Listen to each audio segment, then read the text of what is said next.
This video is brought to you by Mubi, a curated streaming service dedicated to elevating great cinema from all around the globe. Get a whole month free at mubi.com/mmfish. And of course, by my lovely patrons. You know, ever since I was young, I always wanted to live with a sense of adventure. So that's why I'm getting into off-grid content. You know, I just love the idea of being self-reliant, self-sufficient. Oh, thanks, babe. Aww. Oh, so thirsty. Small batch frappuccino. It was truly only a matter of time before the YouTube algorithm sent me down the funnel of off-grid homesteading content. Being from pure Michigan, I love the outdoors. I love camping. I love looking at bugs. I love identifying birds with my dad. I've also been obsessed with tiny houses for a while now in a kind of morbid fascination type of way. There's something about watching a family of four cram into a mobile bunker while the host giggles about the unpredictable housing market. There are only so many episodes I can watch in a row before I feel like there becomes a moral obligation for the host to mention that the real housing problem is that we don't treat it as a basic human right. They need to sell their house now so they won't be paying a big house mortgage, a tiny house mortgage, and student loans all at the same time. But by God, I will watch all 4 hours of you trying to fit your piano and baby crib into one. I'll do it. I've done it. Anyways, all to say, not even my love for the outdoors or yelling at Tiny House Nation could prepare me for the endless abyss of...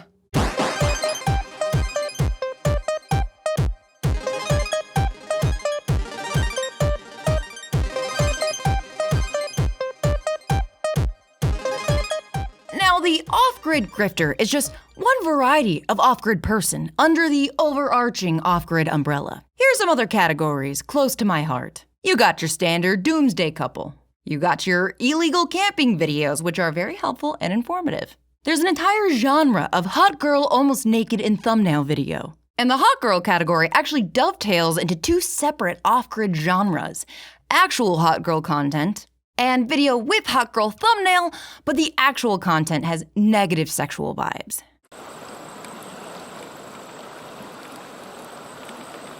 I cannot emphasize enough how many naked women are on these thumbnails.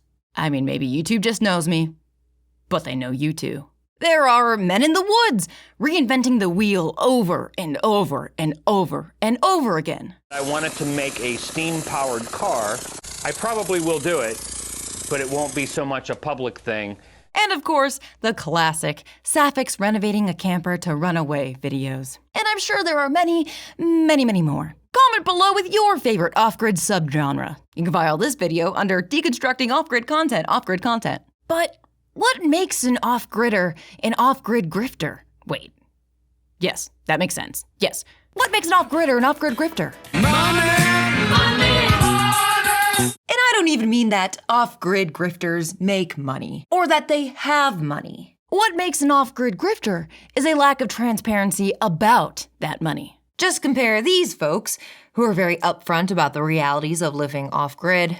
People with a lot of money, people who have a lot of acreage in beautiful places, they have brand new vehicles, and you think, what in the world is real? How do these people pay their bills? How can they have all this stuff if what they are is really remote? Well, the chances are they're not really remote. If you don't have a decent amount of savings to begin with, it can be very challenging. So even though I'm spending less on my lease than I was on my rent, there are all these additional things. So to be honest, I'm working a lot more now than I used to. It was very, very financially stressful.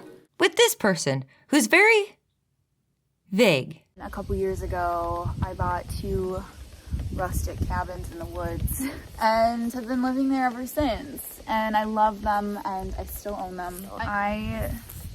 About 2 months ago, purchased this place. But that being said, I did have my mom co-sign with me. And just to say it out loud, my inner legal eagle is speaking. I am not accusing anyone of fraud or any other criminal activity. Off-grid grifters can pop up in any of the off-grid subcategories. And they can be hard to spot, like those cell towers disguised as trees, which to me look exactly like the trees from Lego Island. But anyways, How can you spot an off-grid grifter in the wild? Well, lucky for you, I've been able to identify some common characteristics so you know what to look out for. Of course, the most obvious flag of red is how the off-gridder responds to questions about how they could afford to move off-grid. It takes a chunk of capital to construct a homestead. It can cost much less than buying a house, which is definitely the reason that many people choose this lifestyle, but it ain't free, and it's usually not cheap. We found 6 acres just 3.5 miles from downtown Boone, and we're able to create this beautiful place not only for us to live, but for students to live with. Glossing over what I hope is an obvious ethical question about living with students. There is a large gap between finding 6 acres of land and buying 6 acres of land. Hey, wait a minute. Yeah, how did he? From the beginning, hired students to help us with all of the work here on the site. We hired a sawyer to come in and create lumber for us that we could use for decking and framing on the various structures that we knew we were going to build. We built this tiny house in my father's driveway. I hired a Appalachian State student to come with us for the summer, and he and I worked to build the tiny house. The most egregious example of yada-yada-yadaing over the money is when one rich off-grid YouTuber will go around and document other rich people's architecturally interesting off-grid homes. I own 400 acres. You know, as a young person coming on the land, I could not believe that nobody wanted this. Yeah, I also don't believe that nobody wanted it. We came on the land and there was no water, no roads, no bridges. There was nothing, but there were trees. You got to remember, we came on the land, we had absolutely no money. This cost $8,500 to build. Well, it doesn't sound like you had no money. It sounds like you had at least $8,500. Even if the houses are not architecturally interesting, they'll still go and check it out if they're in the same tax bracket. I learned a lot of things co-founding Airbnb. Can't be a UFO. Nobody wants a UFO in their backyard. They want something that feels like a home. It's almost like there are always people who belong to it's called a class, who all happen to have some sort of particular resource in abundance. I'm at a loss. If only there was a name for that. Class or resource. Besides being obscure about how they've paid for their homestead, off-grid grifters are also obscure about the labor that goes into their homestead. We did almost all the work ourselves. I think if we had it hired out, we'd probably be spending around $400,000 probably. One of my favorite pieces here at the A-frame is this painting. It was actually painted by my father. He's a professional impressionist oil painter. He actually helped a lot with this build. He was here with me probably, I would say half the time I was building here, he was helping it. We did almost all the work ourselves. So, just to recap, being an off-gridder is all about being self-reliant, which means doing everything by yourself, except when you need some students to work for free, or cheap, or when you need specialized laborers like a sawyer, a pipe fitter, or a welder. So you do almost all the work yourself, implying that it's just you and maybe your partner too. But then on YouTube, you show a photo of what is clearly 3 men working, and then in another part of the video, you admit that you're literally a contractor, so you probably have some of your guys help out without even thinking of it as outside help because you own them. And also, you couldn't have done any of this without your dad. You know, self-reliant. Another flavor available in the palette of off-grid grifters is when an off-gridder is a little too philosophical about how or why they chose this life for themselves and or their family. This project has taught us so much about what we value and what we enjoy doing. What I love about this journey is just feeling a new connection to the animals and to nature. While there is absolutely nothing wrong with being passionate about the way you live, some off-gridders are clearly romanticizing and idolizing a life of solitude and self-reliance, not because it was actually good for their mental health, well-being, or growth, but because it feeds their ego and presents an opportunity to prove their masculinity via seclusion. An attitude as outdated as a 1919 hit-and-miss engine. They have an old 1919 hit-and-miss engine. There are also off-grid grifters who I simply label as grifter because it's clear that they don't actually know what they're doing, but present themselves as if they do? Like our buddy Shadow here. Just got tired of the city, got tired of where mankind's going, and always had the idea I could do it better. Who I admire for trying to live free from capitalism. I try to live without money as much as possible. But who maybe doesn't know how water filtration works. This is for your natural filtration, as well as for chickens. So when you're done your dishes or done your brushing your teeth, you pour it onto here, and then when it goes back into the ecosystem, it doesn't wreck your ecosystem that you're in. Now, when I first watched this, I was pretty sure organic filtration wasn't that simple. And any questions I had were confirmed by this dad who lives on a houseboat, explaining his gray water filtration method. There's nothing dumped overboard on the float home. My gray water system is self-contained. It goes through a series of filtrations, which is then pumped up to the flower boxes, and evaporation takes care of it from that point. Yeah, I think those chickens are just eating gray water. So this is the library, and this is the biolab. This is where I do a lot of the research of what's going on in the environment that I'm in. And this is how I know what kind of poisons are toxifying our species. Well, that's a relief. Drinking water is still an issue. I still haven't built any type of filtration systems yet. I have a few ideas. Now, there are various degrees of audacity, and I am certainly not trying to say that everyone who uses their inheritance to build a cabin in the woods is a grifter or unethical. It's just a pattern of behavior that paints off-grid living in a way that at best is not obtainable, and at worst encourages someone to cut themselves off from support systems and community in order to feel like they're 13 again reading My Side of the Mountain for a book report. I've completely failed. I'm really embarrassed about this. I guess I'm just gonna have to stop doing it.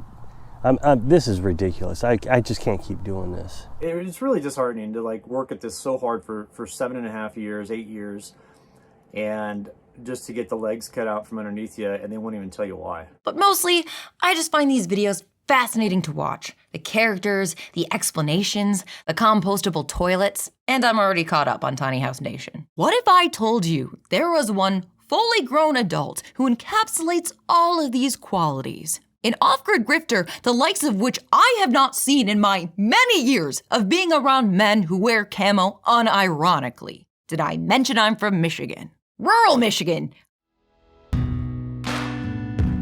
Why, yes, that font is too small. Thank you for asking. This is Brent. Hello there. My name is Brent. If Brent were to tell you his story, he'd say that he used all of his life savings to buy this old mining town called Cerro Gordo, 3 hours outside of LA. He's passionate about history and can't wait to fix up Cerro Gordo for generations to come and learn about the people who lived here over 150 years ago. While he's completely alone in this old ghost town, we watched him uncover old articles that subscribers have sent to him, or things that he found online. He loves walking around and talking about all the little details of the structures and the mine itself. I go down there mainly to discover history. That said, there still is some very cool minerals down there, along with images of maps and charts. But if I were to tell Brent's story, I would put it like this. This is Brent, a former investment banker who became a partner in a marketing firm. He bought an old mining town for $1.4 million in 2018 with an investment group whose members include a Hulu executive and a former American Apparel executive. And he can't wait to fix it up for all the people pre-gaming Coachella. We hope to have this online in a month or two, and depending on how the coronavirus thing goes, this could be the first place you come and stay if you visit us here. The idea of preserving the town of Cerro Gordo and celebrating its history seems really important to Brent. I just think it's so cool to see people rallying around a piece of history.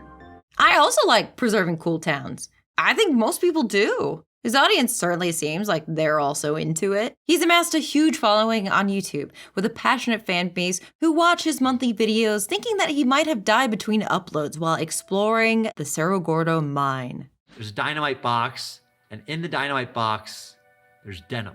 Well, let me get around the corner so when it does explode... Oh, shit.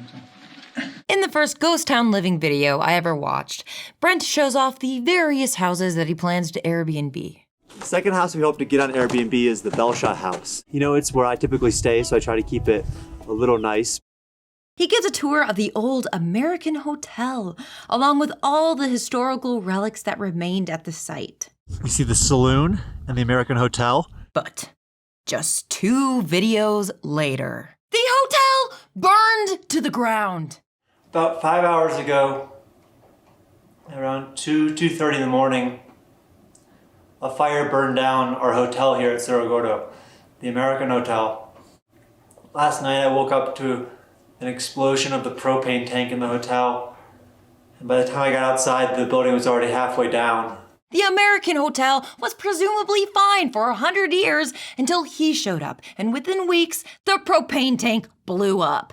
A propane tank near the old, flammable desert hotel! That's made out of wood! Now, yes, it is a tragedy that the historic hotel burnt down.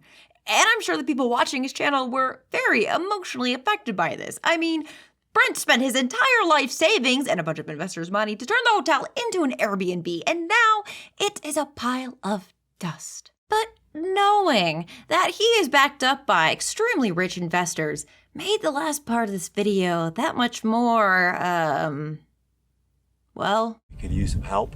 A lot of you have been very supportive of the town and our progress. If you could donate, we could use any dollar that's given is going directly into this. If you're close and you have any type of construction skills or cleaning skills or even, you know, a truck to help move some stuff, we need the help too, we need the manpower. We're gonna rebuild. What other option do we have but rebuild, so. It finally happened. I finally saw something that I would actually say is cringe. Brent, it's just you and me here talking, okay? No one is listening. Everyone else watching this video, cover your ears for a second, okay? This is just between me and my friend Brent. Did you not get fire insurance? I mean, buddy, I'm coming to Cerro Gordo, staying at your 150-year-old building that you don't have insured? I know, at least in California, it's practically impossible to get a mortgage without fire insurance. Upstairs is where the rooms used to be. No visitors have been allowed upstairs in quite a number of years. It's not structurally sound up there. Wait, so if the building wasn't structurally sound, to the point where you're not even supposed to go to the second floor, makes it seem like Brent was going to have to tear down the whole building anyways, especially if he wanted people to stay in the American Hotel. It's almost as if he had a pretty big motivation to... I'm not going to say it. The fact that we don't know whether or not he had fire insurance is a testament to how vague these videos can be. It's either, no, there wasn't fire insurance, which means that was incredibly irresponsible, or there was fire insurance, which opens a whole other can of worms, since he's asking money from his audience to save his dream of Westworld minus robots. Or some other secret third thing that I'm not allowed to know because I don't have a 401k. Do you not show proof of insurance when you put your place up on Airbnb? Do businesses like theme parks and tourist traps not need to be insured? And Cerro Gordo is going to be here after I'm gone, and there's going to be a hotel here. And that hotel is going to have the story of, you know, the fire of 2020. Whoa, no. You don't get to watch the hotel burn down and then say, actually, that's part of the history that you are so intent on preserving. What Brent witnessed was the textbook definition of the opposite of preservation. Arguably the most historic building in the entire town is gone, burnt to a crisp. And even though his entire channel is about him being alone in his ghost town, this is somehow not his fault or his responsibility. And actually, it's yours. Everyone likes to think they're off-grid and self-reliant until their propane tank explodes, and suddenly it's like, why did it take the fire truckies 3 hours to get to me? If I'm being harsh, I'm sorry. The only reason I even came upon Brent's videos is because my friend Harrison, who lives off-grid in Alaska, thought that this was hilarious. I don't know Brent. I have nothing against him personally. It just gives me the squicks to see someone co-opting the language of nonprofit for his for-profit Westworld. We're slowly but surely approaching ever more territory, and I have just as much confidence in Brent as Jenny did in the guy who owns Evermore. From an audience perspective, it gained him tons of sympathy and raised over $100,000 on GoFundMe. And this was back when we were like, clapping for nurses. Shit was dire. As I mentioned earlier in this video, one reason I was interested in talking about off-gridders is because of the strange way they talked around finances. And Brent is a prime example of how a marketing executive uses inspiring, emotionally charged language to wave away the financial realities of his situation. Brent uses his marketing skills to romanticize the town. Something historic is going on here. Its legacy. And back in the 1800s, they pulled $500 million worth of minerals out of this hole right behind me. And whatever mineral deposits still remain underground for his taking. Cerro Gordo Smithsonite goes for thousands of dollars on eBay. I'm not the one selling it, so if it's you, where did you get it and how did you get it? Here's Brent on the Half Hour Intern podcast in 2016, talking about the media manipulation skills he learned from another partner at his former marketing firm. Giving any bloggers what they would want for the perfect story and kind of like running with that story, whether there's half-baked truths in there or anything along those lines. Yeah, there's certainly a world that I had never been exposed to and made me question pretty much every single article that I read online to this day. I know that there's somebody behind it doing something to influence the content within it. I mean, half of the articles are basically written by the companies themselves. Like, you can see that in the article. It's very obvious. But even these news stories that are obviously written by the news organization might have had a big influence by, any of the businesses mentioned in there. It's just so interesting and terrible. It's interesting and terrible. Somewhere along the lines, somebody assumes that it's been fact-checked. So, your local blog might not have the fact-checking standards that, let's say, NBC News does. And then the next size blog isn't going to fact-check because they assume somebody else did. And that's how unreal news becomes reality, is kind of, as you're trading it along, there's a certain expectation that somebody's fact-checking when in reality probably nobody is. Yeah. Just so crazy. Unreal news. Adorable. Quaint even. 2016, what a virgin of a time. After Brent's baby exploded, the project to rebuild the hotel has been difficult since the town is so remote. Getting a bunch of cement out there is a logistical nightmare. Brent mentions that he looked into hiring a helicopter. I was looking into renting these massive trucks. I even called a helicopter company that quoted me $167,000 for a day. But, well, golly gee willikers, you'll never guess. A Fremen Tom Bombadil has arrived, recommended by his subscribers, to save the day with friendship and a mutual love of facial hair and tobacco, the strongest foundation to build a new friendship. And when Brent talks about this newly formed friendship, suddenly any mention of the price tag disappears. I need 81 yards of concrete delivered here, and he had just seen the road. I remember he kind of looked around, and he said, all right, I got you. And so, the magic man and his magic concrete magically pour into the new foundation of the new hotel after the old one magically burnt down. And look at that! The new building will magically now be up to code and able to magically support a second story. Magic! Maybe I'm in the minority here, but I think the finances of running a place like Cerro Gordo actually seems interesting. But we don't get that.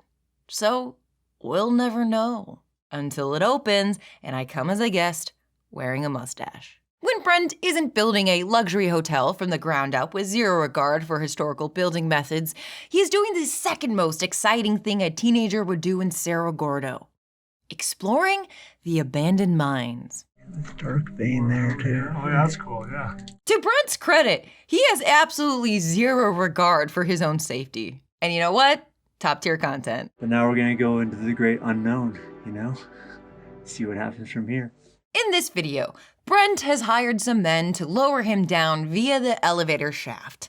And just listen to these guys neg him on the way down. Got your phone, take a picture of him. Take the last known photo of the billionaire from Cerro Gordo. What do these guys know that we don't know? He used to be a millionaire before he owned a mine. Brent so clearly wants them to shut the fuck up. What's a combination to the safe? Bye, guys. Yeah, what's a combination to the safe? Where'd you hide all that money? Bye. Where's that money in that suitcase? Oh, man. You know, you can edit that out, Brent. Unless he kept it in to make him seem more grounded or something. I don't know. I think he's trying to play like he's in on this joke. He's not. You know, if you want to come back up, you're going to have to tell us. Yeah, that's true. I didn't think about that. Goodbye, cruel world. Now, surprisingly, or unsurprisingly, I don't know, there is one thing in the mines that will get Brent really excited to talk about money. Levi's blue jeans. And the reason that these jeans are so interesting is they're a collector's item. My favorite moment is when he finds a stash, tries to pick it up for the camera, and it just immediately disintegrates in his hands. Jeggings. Our dear Brent even edits screenshots of auction listings into the video to let us know just how much we should be willing to pay for the minerals he collects and the crusty old blue jeans that he peels off the floor of the mines. People that are really into that piece of clothing will pay upwards of $100,000 sometimes for these jeans. And for me, it's never about the $100,000. They're a collector's item. And this might be a bit of a side note, but there's also a video of Brent suffering through a snowstorm, and the entire comment section is people offering extremely helpful and common sense advice. Stuff that even I know from living in Michigan.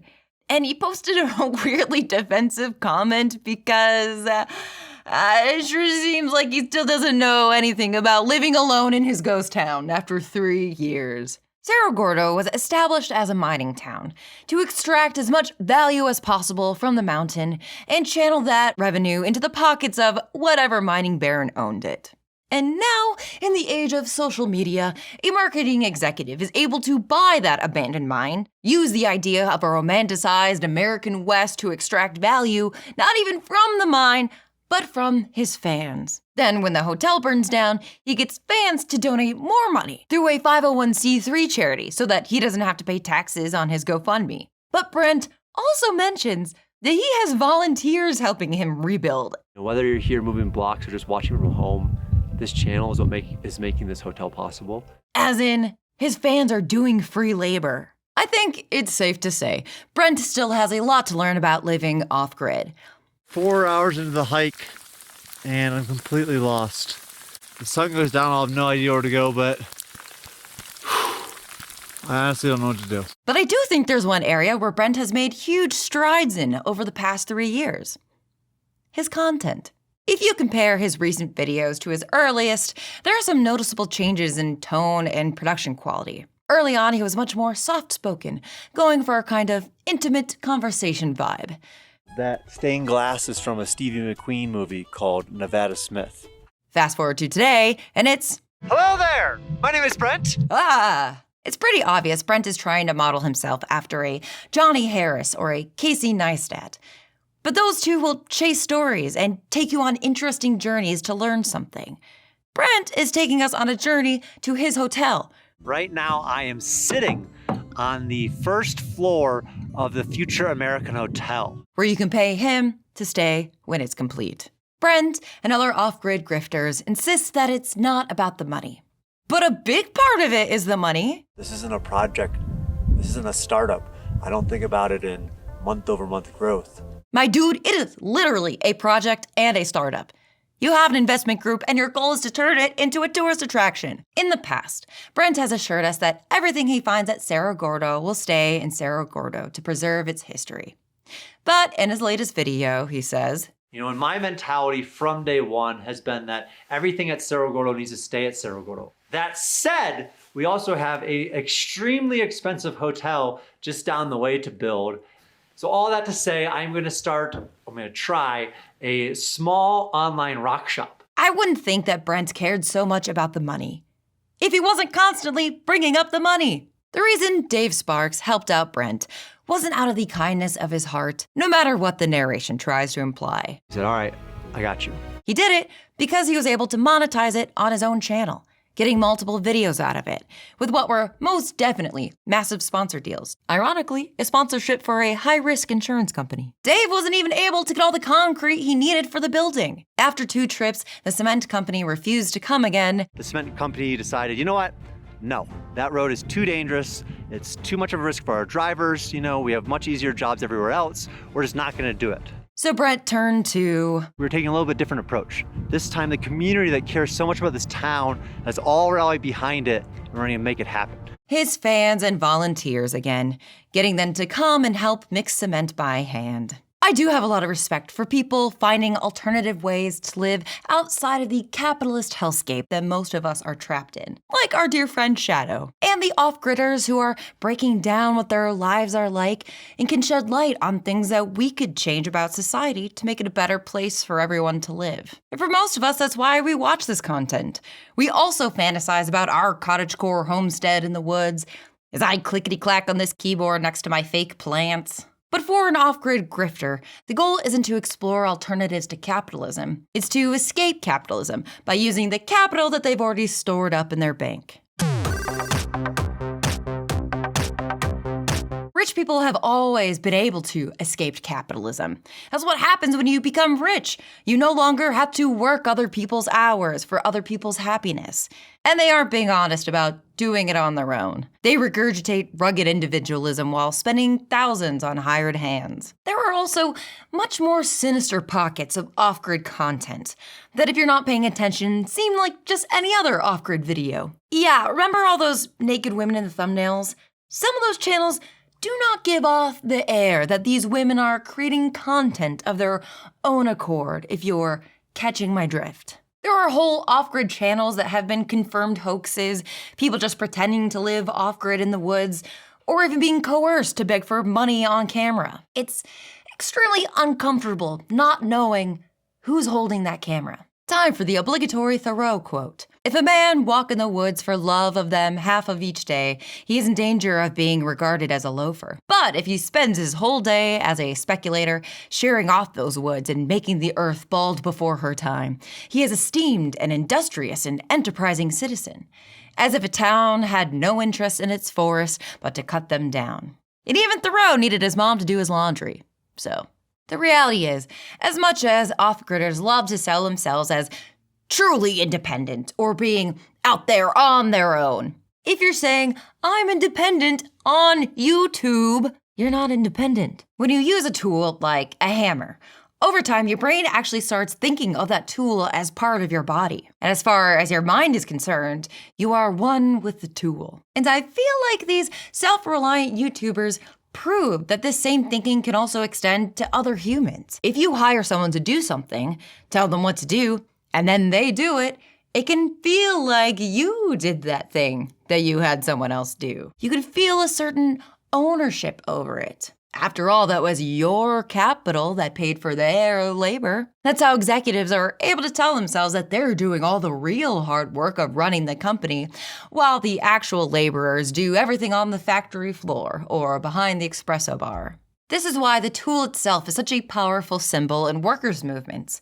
Focusing on the tool restores in our minds the importance of the person holding that tool and the actual labor that goes into production. Society is based on the means of production, but bosses and off-grid grifters often try to obscure the material conditions of that production. This whole subject is extra relevant because I live in LA, where a lack of housing is a crisis. In 2020, as the pandemic raged and Brent was just starting his YouTube channel, a little community started to form in Echo Park. And if you listen to local politicians or the police, they'd tell you horror stories about how terrible the encampment was. But if you went there, you'd see that that wasn't the case at all. And I know this because I went to Echo Park with my family in November of 2020. And what struck me most about walking through the encampment was how chill it was.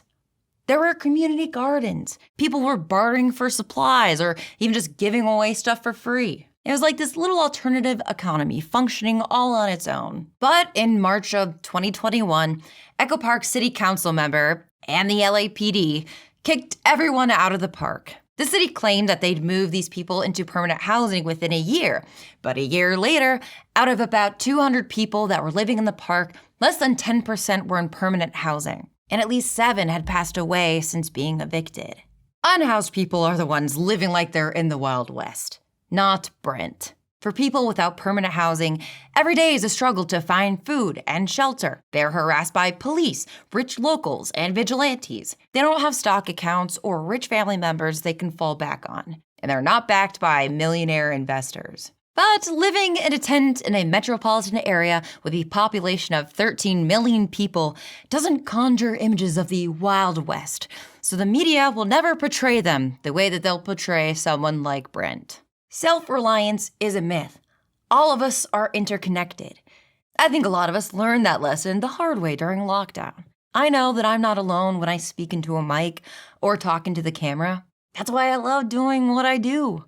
At the end of Brent's last video, he actually came to a similar conclusion after spending 3 years alone in Cerro Gordo. So it has been 3 years. For the past 3 years. Over the last 3 years. Over the past 3 years. I see my own memories over the past 3 years. It's been a long 3 years. It's been a challenging 3 years. 3 years that I've been living up here. It has been 3 years for the last 3 years. Past 3 years. So that is 3 years. 36 months. 3 years ago. 3 years. 3 years. 36 months. Brent tells us. And after a lot of thinking, I don't think it's the best to call this a ghost town anymore. And you know what? Brent's right. Which is why every single person who gave up their time should demand free stays at the new Cerro Gordo American Hotel Airbnb combination spa and mind tour experience. My mustache and I will see you there in about 15 years when it opens. While on my off-grid journey, I like to fill my free time by watching Mubi, the sponsor of this video, just as soon as I figure out how to power my laptop using these potatoes. Mubi is a curated streaming service dedicated to elevating great cinema from around the globe. I said that in the intro, and you can't stop me from saying it again. Mubi always has new movies to discover, and I can't wait to check out Sally Potter's gender-bending 1992 film Orlando, an adaptation of Virginia Woolf's unfilmable book. We'll see about that. Mubi is expertly curated with really helpful descriptions. So every time I browse, I find something exciting to watch that I've never even heard of before. And I thought I was a film nerd. Whether you're a newbie or you live in a houseboat constructed from your favorite discarded DVD cases and wallpapered with old issues of Cahiers du Cinéma, Mubi will ensure that you won't run out of cool films to watch before the apocalypse, or Rapture, or whatever future event gets you the most views on YouTube. So try Mubi free for 30 days at mubi.com/mmfish. The creature from the Black Lagoon lives just down the river, and I'm sure he'll want to join me for a double feature of Orlando and Beyond the Black Rainbow. Say it with me. Mubi.com/mmfish. Mubi.com/mmfish. Mubi.com/mmfish. Thank you so much for watching. An extra special thank you to my patrons and everyone watching on Nebula, who I am deeply dependent on. If you enjoyed this one, might I recommend my video on Motel Makeover, a reality show about 2 ladies renovating a motel for profit. If you liked the video, be sure to like the video and subscribe so you don't miss the next one. As always, renovate Martha.